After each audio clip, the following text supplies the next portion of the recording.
Hey, Fury of the Film Fan, this is the great Bob Ross, and this is my video response to your Let the Right One In rant. Now, I'm going to go ahead and say that I think you're a great reviewer. I love what you're doing with your channel, trying to get out the voice of the regular movie watcher out there. You know, I'm sort of trying to do the same thing myself, although I'm probably more critical than you are, and I'm probably less of a mainstream kind of guy. I like a lot of, independent and foreign films, but I'm not trying to be pretentious. It's just I find myself not being as mainstream as you, and that may be part of the reason why I like Let the Right One In as much as I do, because I do. It's my number 3 movie of 2008. I think it's far better than that piece of crap Twilight, and I think it really captures the essence of the mood that a vampire movie should have. But I don't think you disagree with that. I think you probably do agree with that, but it's the moral aspects of the movie that you disagree with. And I would have posted a comment, but there was too much I could say, so I had to do a video response because I would end up filling your page with my comments. So I want to go ahead and address some issues. First off, I think what you call facts may be facts, but only about the book, not about the movie. The movie and the book should be looked at separately. I don't think you should take facts from the book and apply it to the movie. Yeah, I know the movie is based off of the novel, so you have to, look at the source and see how the interpretation of the events were put there. But a movie can be an interpretation of its source material. It doesn't have to be exactly the same. And from my understanding, the book is completely different from the novel. And I know this is just hearsay and facts I've read on the internet, which is the same thing you've done with yours, so don't try to criticize me for that. I haven't read the novel either, but you haven't, so I don't want that to be used as an argument if you decide to respond to this. I don't want this to sound mean-spirited either, but I think that you should take the facts that the movie gives you only and analyze it from that perspective. If you want to read the novel, you can use those facts against the novel, why you hate the novel, but the movie, I think, pretty firmly establishes that Ellie is a sexless character and is completely androgynous and feels no sexual attraction to anybody. Ellie's probably being abused by the older person, and the only reason Ellie doesn't attack him is because he feeds her. And yeah, I refuse to call Ellie a boy because, like I said, Ellie is a sexless character who's essentially living her life as a 12-year-old girl. Now get this, Ellie was castrated as a 12-year-old boy, and at that point they hadn't hit puberty yet. So there can't really be this physical sexual attraction. And therefore, from that point of view, the only possible way that Ellie and Oscar can connect is an emotional way.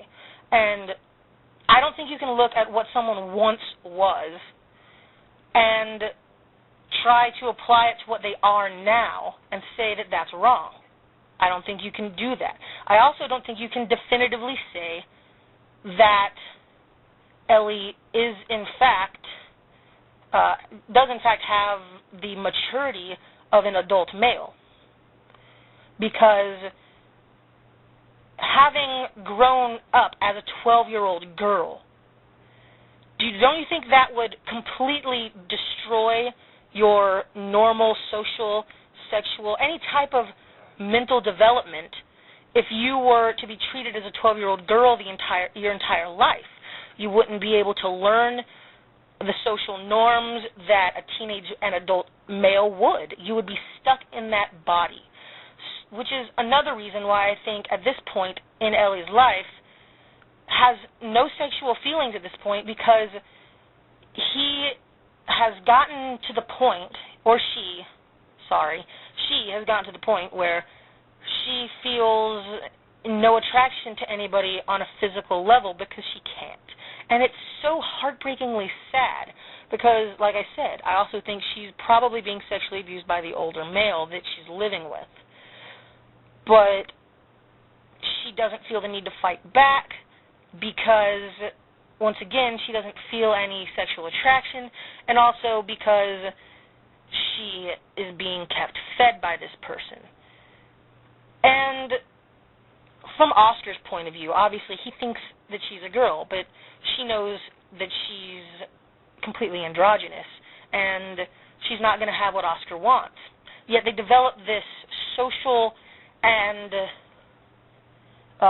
emotional bond that it can't be denied that it's not a sexual bond at all. And any nudity in the film or any scenes where Ellie gets undressed are only perceived as being sexual in nature because of the way that we as an American people view sexuality. Nudity is deemed as sexual all the time, even if it's not. And it's not in this movie. The only reason that the shot was shown, the crotch shot that is, in my view, in the movie, is because of it shows more or less how Oscar still sees her, despite this, as a viable relationship. Even the amount of times that Ellie keeps pushing Oscar away because Ellie knows that Oscar will probably be disappointed. But in the end of the film, it's revealed, she comes back and she helps him out. And I think the book probably has a lot more of these pedophilia themes, and it may be exactly what you say, but the movie's not. The movie, you can only take it at what it shows. So I don't think you can take the facts about the book and apply them to the movie because they're two completely different animals. And that's my interpretation. I may be completely off, but that's my interpretation, and I'm going to stick to it. I also want to say on a broader sense, and this isn't meant as a personal attack to you, but I also want to say it as a broader sense, going back to the way that mainstream America views sexuality. I don't think, even if what you say is true, that the film would be any less amazing, because I feel that pedophilia should be a theme that we can explore in film. And I don't think that a film with a conflicting morality of my own automatically makes it a bad film. There are plenty of films I disagree with morally.